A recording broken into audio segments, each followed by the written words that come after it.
Liquor policy పేరుతో దాదాపు 18,000 కోట్ల పైచీలకు దోచేసిన గత ప్రభుత్వ పెద్దలను కఠినంగా శిక్షించాలని deputy CM Pawan Kalyan demand చేశారు.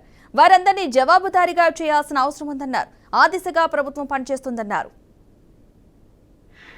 ఎక్సైజ్ పాలసీ మీద ఈ శ్వేతపత్రాన్ని సమర్పించిన విధానం చాలా లోతుగా ఉంది, సమగ్రంగా ఉంది.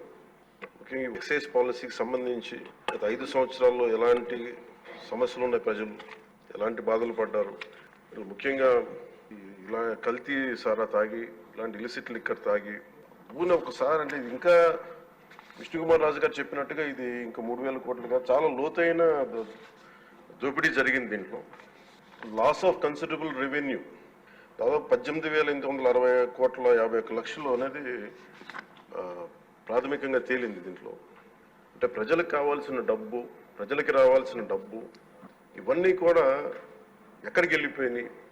నిన్న ప్రధానమంత్రి గారు మనకి కేంద్రం బడ్జెట్లో మనకి 15,000 కోట్లు ఇవ్వగానే ఇందాక గౌరవ ముఖ్యమంత్రి గారు చెప్పినట్టుగా మనం అందరం చాలా ఆనందపడ్డాం. అంటే దీంట్లోనే నిజంగా ఈ 15,000 చిల్లర కోట్లు మనకు వచ్చిందంటే అసలు క్యాపిటల్కి ఇబ్బంది కూడా ఉండేది కాదు. స్టేట్ ఎక్స్చెకర్కి 18,860 కోట్ల రూపాయలు పైచిలకు ప్రప్రథమంగా ఇక్కడే మనకి తేలుతా ఉంటే వీళ్ళు శిక్ష పడకుండా ఎలా తప్పించుకుంటారు? శిక్ష పడాలి.